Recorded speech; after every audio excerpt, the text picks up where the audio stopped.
Olá, olá você que fez a prova da Universidade Federal de Santa Catarina, a famosa UFSC. Muita gente está indignada, muita gente está sem saber o que fazer, sem saber o que pensar, perdida, completamente perdida. Estou fazendo esse videozinho aqui para ajudar você a entender o que aconteceu com a redação da UFSC 2023, então assiste até o fim. Recomenda para a galera aí, porque eu vou falar dessa prova e eu vou falar para vocês que eu estou indignado, estou indignadíssimo. Então dá um desconto aí, porque eu estou realmente bem indignado com essa prova de redação da Federal de Santa Catarina. Eu quero contar algumas historinhas para vocês. Meu nome é Ricardo Russo, sou professor de língua portuguesa, professor de pré-vestibular, de concurso público. Trabalho hoje com graduação dos alunos de jornalismo especial, sou jornalista também, tenho essa dupla função. Trabalho com vestibulares e correção de redação em vestibular há bastante tempo. Fui avaliador da redação do Enem durante uns 10 anos, mais ou menos, fui treinado pelo Enem, então eu conheço muito bem a questão da prática da sala de aula, da redação, da importância da redação. Eu trabalhei com vestibulares das universidades federais no Rio Grande do Sul, no Paraná, aqui em Santa Catarina, então eu tenho uma boa experiência e muito tempo de sala de aula para poder falar um pouquinho com vocês sobre essa prova de redação e sobre o que é que está me deixando profundamente indignado com essa prova. Então é sobre isso que nós queremos conversar. Você está pronto aí? Vamos lá? Então, dá um joinha aí, recomenda para a galera, vai, me ajuda a gente a construir aqui esse canal aqui no YouTube, beleza? Bom, gente, a primeira coisa que eu quero chamar a atenção de vocês, aguinha,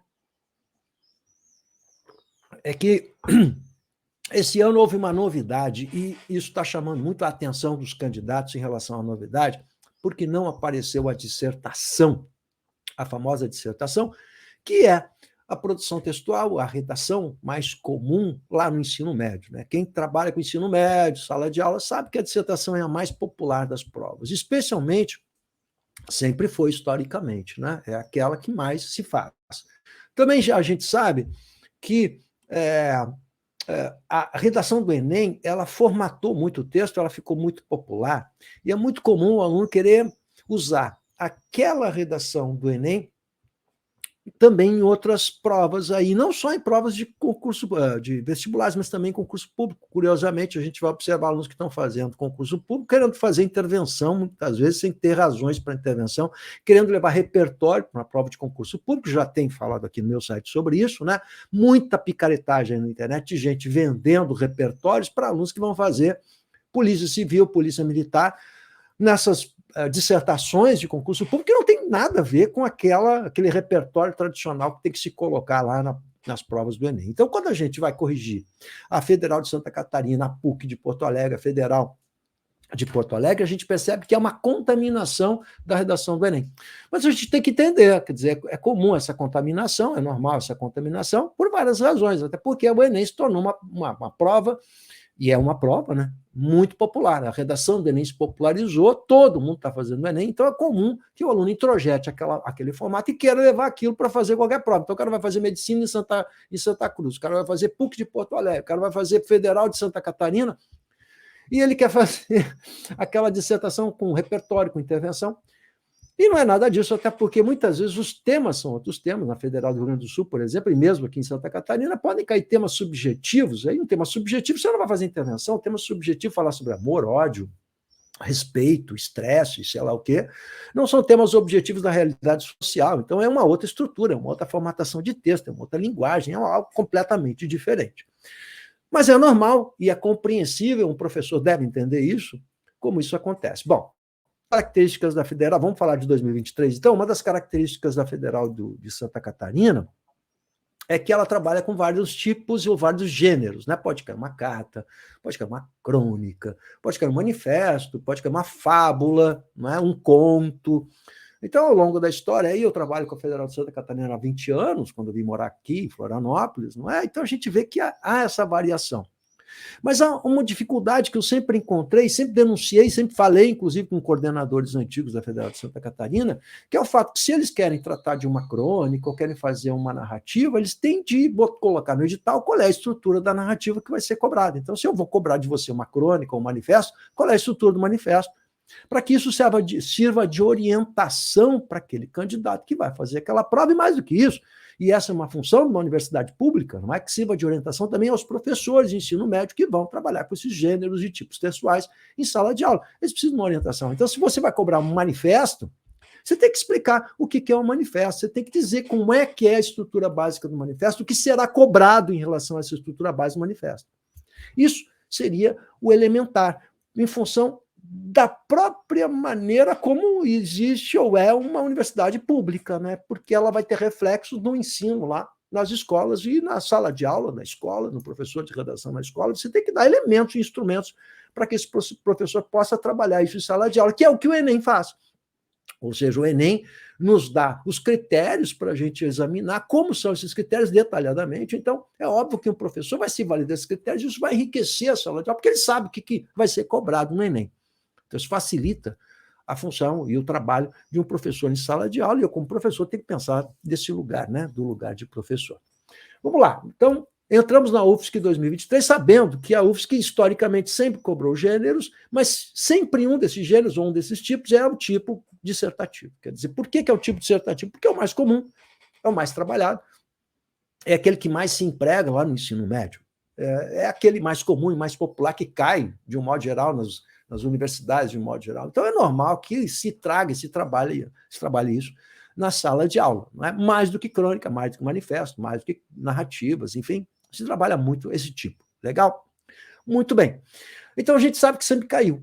E o que a gente vai falar para o aluno? O que a gente sempre fala. Olha, a gente está acostumado a fazer dissertação, você treinou mais a dissertação, está escrevendo a dissertação, faça a dissertação, escolha a dissertação. Então, é lógico que mesmo que você trabalhe crônica, trabalhe manifesto, você não vai poder focar a crônica, o manifesto, as narrativas da mesma maneira que a gente foca a dissertação. A gente trabalha muito mais, naturalmente, a dissertação, fazemos muito mais textos dissertativos do que crônica, porque a possibilidade de cair uma crônica numa prova de vestibular é muito menor do que a dissertação. Então, a gente vai pela lógica, não é? Então, a gente sabe que o aluno não fez 20 crônicas ao longo do ano, ou 20 manifestos ao longo do ano, por óbvio. Né? O que não impede dizer que é importante que isso seja feito. Se a gente pegar outras instituições que trabalham da mesma maneira que a UFSC, ou seja, a Unicamp, que você pode ter vários gêneros e tipos, lá está muito bem determinado qual é a estrutura de cada um e o que é cobrado. E os cursos em São Paulo sabem muito bem como é cobrada a narrativa, como é cobrada a crônica, como são cobrada a dissertação, cada um desses gêneros e tipos, como é cobrado pela Unicamp. Porque é essa a função de uma instituição. Essa é a primeira coisa que a gente tem que pensar. Aí vamos para a prova de 2023, o aluno abre a prova e vai se deparar com essa gracinha aqui. Olha só, você imagina o cara, está lá estressadinho, o aluno, né? Ele vai, vamos nos colocar agora na função, no lugar de um aluno de 17, 18, 19 anos que vai fazer essa prova. Então, ele está no dia da prova, ele abriu a prova, e aí você tem 3 propostas. E ele vai buscar a dissertação e não vai encontrar a dissertação e tirar o chão do cara, né? Você imagina um aluno numa situação de estresse, de vestibular, aguardando e tendo uma expectativa de que vai ter a dissertação, chega lá e não tem dissertação. Então, o que é a proposta 1? A proposta 1 é uma carta para a Copérv, sugerindo a leitura de um livro de literatura para o próximo vestibular. Eu acho legal até, expõe os motivos pelos quais o candidato... Então, aqui ele tem que escrever uma carta. Uma carta é um gênero até mais comum de a gente entender qual é a estrutura de uma carta. Não é? Mas essa estrutura da carta é muito diferente de uma estrutura dissertativa. Então, o que eu vou cobrar na estrutura da carta? Tem que ter o vocativo inicial, tem que ter a data, tem que ter a assinatura. Isso tem que estar no edital. E não está. Essa é a questão. Né? Se você pegar lá como trabalha a Unicamp, você sabe que na Unicamp vai ter, olha, tem que ter a data, tem que ter a assinatura com as iniciais, não pode botar, se inventa um nome qualquer, enfim, mas vai ter que balizar, porque a carta é uma estrutura diferente dos demais. Então, você tem que fazer um critério para a carta, e não um critério para todo mundo, para todos os tipos de texto. Legal?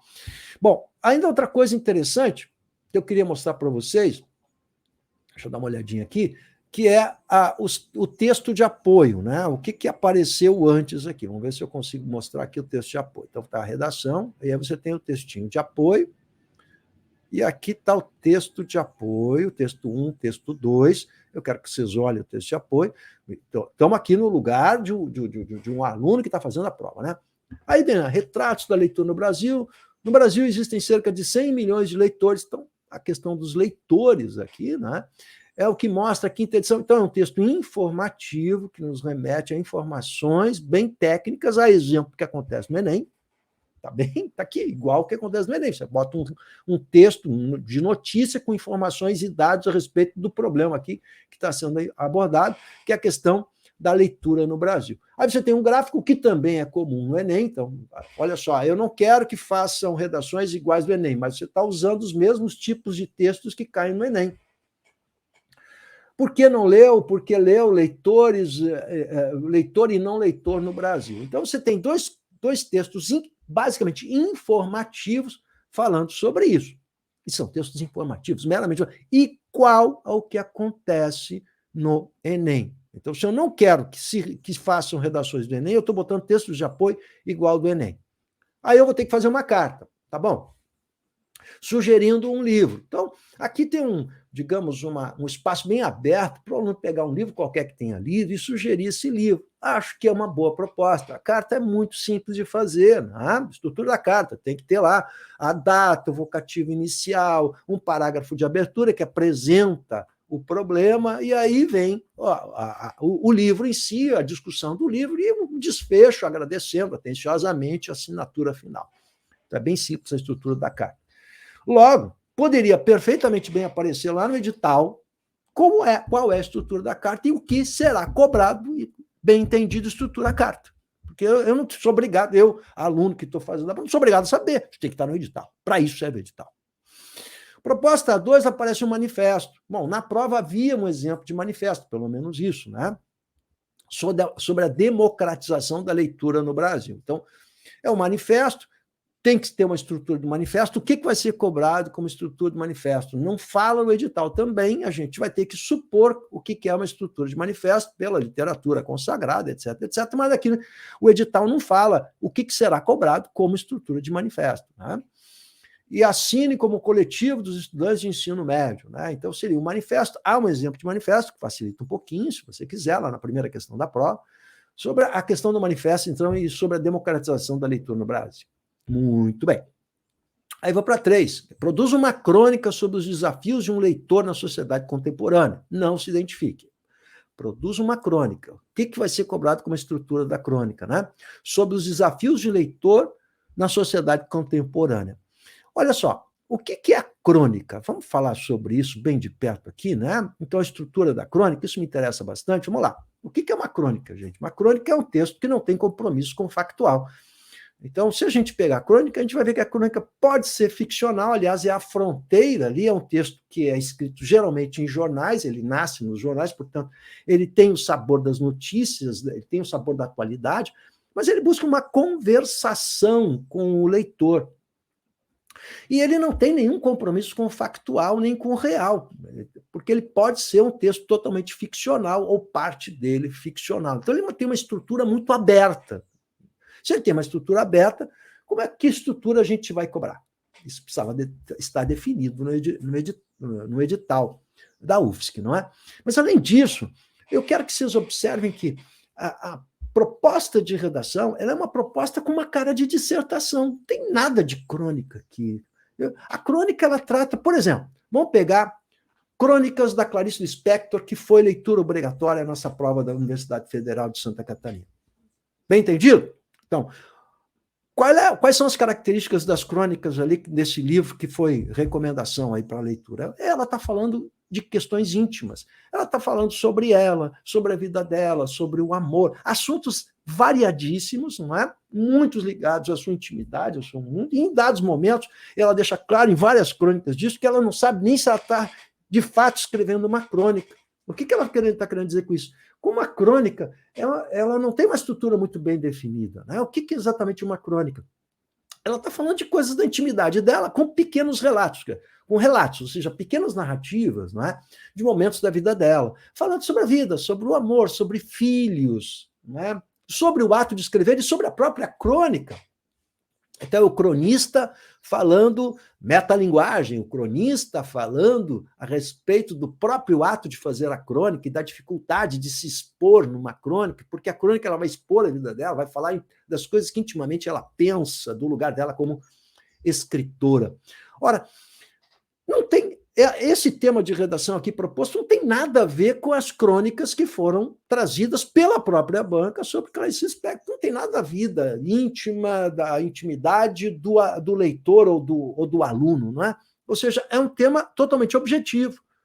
Não tem subjetividade nisso. Eu posso criar alguma história falando da minha vida relacionada a isso? Posso ou não posso? Não sabemos se isso vai ser cobrado ou não, se isso é possível ou não, porque não está bem dirigido, bem direcionado no edital. Então, algo completamente aberto. Os alunos foram induzidos a fazer uma dissertação pela própria temática e pelos textos de apoio, que são textos de apoio da realidade objetiva, que não tem nada a ver com crônica. Ou seja, o tema de redação proposto pela banca da UFSC como crônica não tem absolutamente nada a ver com o próprio universo da crônica. Induziu os alunos a fazerem um texto que não é uma crônica. E mais do que isso, vamos olhar agora. Deixa eu mostrar para vocês uma coisa. Deixa eu mostrar para vocês como é que foi, ou como é que é, agora, os critérios, para a gente entender os critérios de correção da redação. Vamos olhar esses critérios detalhadamente. Você fez isso? Garanto que você não fez isso. Vamos olhar esses critérios. Deixa eu olhar aqui onde é que está. Vamos ver. Aqui. Olha só, vamos olhar esses critérios? Então, olha bem, isso aqui é um critério, a tabela de correção são critérios únicos para os textos, e aí já está um erro, né? Porque cada gênero tem critérios muito próprios, né? O primeiro deles é a adequação à proposta e ao tema e gênero. Então, é aqui que vamos ver. Ó, se você está falando sobre leitura, ficou dentro do tema pedido, e você fez uma crônica, você vai ganhar 2,5 pontos. São 4 critérios, vale 10 pontos. Cada critério vale 2,5 pontos. Então, é aqui que você deveria ser descontado, e somente aqui, se você não obedeceu àquele gênero específico. Então, você fez uma dissertação e fez a opção pela crônica. Então, não é uma crônica, que vale a dizer que você vai ser descontado aqui, só aqui. Legal? Então, olha lá. Compreender a proposta e desenvolver o tema apresentado. Bom, isso aqui sempre foi assim, o aluno sempre trabalhou com isso, né? A leitura da frase temática e a compreensão da frase temática. Usar os recursos linguísticos apropriados ao tema, né? Ao gênero e tema. Quais são os recursos apropriados ao tema crônica, ao manifesto? Legal? Não está claro isso, né? Adequar-se ao propósito comunicativo, né? Qual é o propósito comunicativo de uma crônica? Uma conversação bem coloquial com o seu leitor. Tá? Estou pegando o caso da crônica, vocês vão ver por quê. Emprego da modalidade escrita padrão. Bom, ocorre o seguinte, por ser uma crônica, esse item 2, que é a questão da modalidade escrita, não é? É muito mais relaxado numa crônica. E se você observar os próprios textos da Clarice Lispector, também ela busca uma conversação usando uma linguagem bem oral, bem próxima da oralidade. Portanto, a questão da modalidade escrita padrão para uma crônica não se aplica da mesma maneira que se aplica a uma dissertação. Portanto, aqui é outra visão, outra maneira, uma outra estrutura. Não poderia ser a mesma régua de avaliação. Coesão e coerência. Bom, aí coesão, coerência também a gente pode subjetivar várias coisas, mas elementos anafóricos, catafóricos, uso de conjunções, de pronomes relativos, de substituições lexicais. Isso é mais ou menos a mesma coisa em qualquer texto, não é? E o aluno que fez Enem, naturalmente, conhece muito bem esses critérios aqui. Agora, o que eles descontaram desses alunos, não dá para saber. Agora, eu queria que você visse o último item, que diz assim, nível de informatividade e argumentação ou narratividade de acordo com a proposta. Ora, uma crônica não tem objetivos informativos. Quem tem objetivo informativo é a notícia. Então, por que nível de informatividade numa crônica? A argumentação, mas uma crônica não quer argumentar nada objetivamente falando, obrigatoriamente falando. Narratividade, uma crônica pode ter muita narrativa, pode ter pequenas narrativas com pequenos relatos, mas também não é obrigado a ter. Então, esse item aqui, que é o item 4, não tem absolutamente nada a ver com crônica. Vamos olhar de novo aqui, ó. Nível de informatividade. O candidato deve demonstrar que dispõe de diversidade e densidade de informações. Para fazer crônica, não. Basta observar as crônicas da Clarice Lispector. Que informatividade tem quando ela fala da família, dos amores, condizentes com a formação escolar, etc, etc. Vamos para o segundo item. Nível de argumentação. Muito menos argumentação, uma crônica, né? O candidato deve demonstrar que sabe selecionar argumentos. Não tem que argumentar nada numa crônica, né? De modo convergente. Criticidade numa crônica, criticidade. Então, completamente diferente, sem apresentar noções generalizantes, mas uma crônica pode ter noções generalizantes. A Clarice Lispector está falando do amor, de família, extremamente generalizante. Então, esse item aqui, esse item 4, é incompatível com a crônica. Agora eu vou fechar o papo. O que eu estou dizendo para vocês e mostrando para vocês? O que eu sempre critiquei em relação à UFSC, que sempre quis fazer alguma coisa diferente e nunca soube fazer como. Sempre a UFSC fez isso. Ou seja, falta know-how, falta gente discutindo coisas, falta um edital claro, falta uma comunicação clara com a comunidade escolar para mostrar o que é manifesto, o que é crônica, o que vai acontecer ou não. E, por último, o que a gente ventila, e eu só posso supor, é que essa eliminação da dissertação nessa prova de 2023, no vestibular agora de dezembro de 22, parece que ela quer justamente conversar com a prova do Enem. Não queremos que vocês façam dissertação, porque a dissertação virou uma fórmula pronta, quer dizer, aquela redação coringa. E eu concordo com isso. Não é? Um dos problemas do Enem é a fórmula pronta, a redação coringa, mas isso não é um problema da dissertação. Então, nós não podemos demonizar a dissertação. Por quê? Porque o uso, ou melhor, o emprego, a redação escolar em sala de aula, ela tende sempre à padronização. O aluno aprende modelos e quer aplicar modelos. A redação do Enem virou um formulário pronto. Então, realmente há que se criticar esse tipo de coisa, mas a gente não pode culpar a dissertação disso. Não é a dissertação que culpar. Por quê? Porque se a gente começar a trabalhar crônica e manifesto, e ensinar para o aluno, ele vai automatizar alguns recursos e vai reproduzir aquilo. Isso é absolutamente normal numa redação escolar. Então, o problema não é a dissertação. UFSC, o problema não é a dissertação. A dissertação não é a dor de cabeça. Não é?